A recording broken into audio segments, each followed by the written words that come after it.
Scam को भुलाने के लिए मीडिया अडानी को एक्सपोज करने की जगह हिंडनबर्ग को एक्सपोज कर रही है। अब इस मामले में देश की जनता और विपक्ष और सरकार क्या चाहती है, इस वीडियो में बात करेंगे। तो सबसे पहले देश की जनता चाहती है कि जो अडानी स्कैम किया उसका खुलासा हो, सरकार और जांच एजेंसी इसका खुलासा करके जवाब दें। लेकिन सरकार लगातार इस मामले से बच रही है और जवाब देने से मना कर रही है। अब देखना है क्या होता है। उधर विपक्ष कांग्रेस ने बहुत तगड़ा हमला बोल दिया। कांग्रेस लगातार अडानी और मोदी पर हमला बोलना, भी पिछले वीडियो में मैंने बताया कि विपक्ष के राहुल गांधी ने हमला बोलते हुए अडानी को कहा कि मित्र काल चल रहा था, इसलिए अडानी को अरबपति बनाया।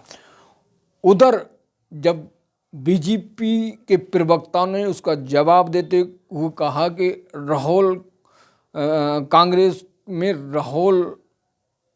राहु काल चल रहा है, तो ये आरोप लग रहे हैं। ठीक है, तो विपक्ष चाहती है कि अडानी का खुलासा हो और मीडिया और सरकार नहीं चाहती कि इसका खुलासा हो। अडानी का मदद कर रहे हैं। जैसे कुछ टाइम पहले जम्मू कश्मीर में ब्राह्मण बाप बेटे ने एक मुस्लिम लड़की का रेप किया था, तो बेहद शर्म की बात है। तो इन लोगों ने तिरंगा यात्रा निकाल कर उस लड़का का और उसके बाप का समर्थन किया। तो आप सोच लीजिए इनकी सोच कैसी हो सकती है। तो ये सिर्फ गलत या सही अपने लोगों के साथ होते हैं और इनकी मानसिकता को आप खुद ही पता निकाल सकते हैं। तो अडानी स्कैम से क्यों बच रही है सरकार? अडानी स्कैम से सरकार इसलिए बच रही है कि अडानी अगर स्कैम खुला तो बीजेपी और मोदी के परखच्चे उड़ जाएंगे। इसलिए भैया इस पर बात ना करो। अगर बात करोगे और तो इसके कारण मतलब लगातार बीजेपी हमले झेल रही है, लेकिन बीजेपी लापरवाह मस्त है, उसे कोई चिंता नहीं है। अडानी सही है, अडानी ने बढ़िया किया। उधर मीडिया भैं भैं टीवी पर बकवास करती है, अरे हिंडनबर्ग जे है, एडरसन बहा है जो मालिक है उसका। तो इस तरह काफ़ी जो हिंडनबर्ग है वो बहुत ही सेंसिटिव, बहुत ही खतरनाक चीज़ है।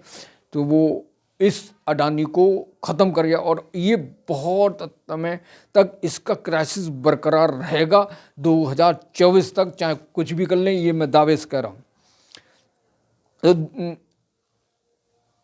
तो देश की जनता और विपक्ष चाहता कि अडानी का खुलासा हो, लेकिन सरकार और बीजेपी और जांच एजेंसियां नहीं चाहती हैं कि अडानी का खुलासा हो। तो इसके चक्कर में जो संवैधानिक संस्थाएं हैं जो वो लट्टू पट्टू बनी पड़ी हैं, उन्हें बोलने का कोई अधिकार ही नहीं है, क्योंकि कोई भैया बोल ही नहीं सकता। उधर सरकार से आदेश आया, उतना जितना बोलने को कहा उतना बोले, समझ लो ना तो निपटा देंगे।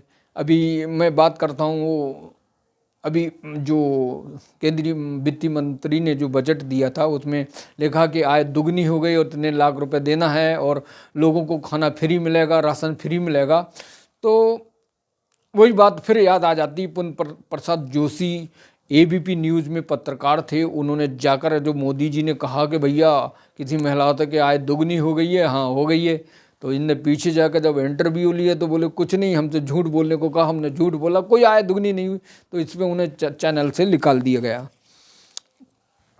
तो ये सब चलता रहेगा और हिंडनबर्ग को निशाना पे लेकर बीजेपी और सरकार और जांच एजेंसियां जानबूझकर इस मामले को भुलाने की कोशिश कर रही हैं, और जिससे लोग भूलें और भाई जय श्री राम करें और वो राम मंदिर की बात करें और हिंदू की बात करें। और वो अभी आप सुन रहे हैं कोई बाबा राजू दास है, वो स्वामी प्रसाद का सिर काटने की बात करते हैं, और रामदेव वो फक्कड़ बाबा जी हैं तो वो कह रहे हैं कि मुसलमान बच्चे पैदा करें और हिंदू की लड़की उठाएं। तो ये मसले को बढ़ाने की कोशिश की जा रही कि हिंदू एक्टिव हों, हमारे साथ जुड़े रहें, दूसरे के साथ ना जाएं। दरअसल बीजेपी चाहती है कि जो हिंदू वोट है वो उनके साथ ही रहे, क्योंकि हम उनके माई बाप हैं, हम उनके सब कुछ हैं। समाजवादी बसपा और पार्टियां स्थानीय पार्टियों के साथ ना जाएं, क्योंकि वो परिवारवाद हैं, वो ड्रामेबाद हैं, वो घरवाद हैं, इसलिए उनके साथ ना जाए।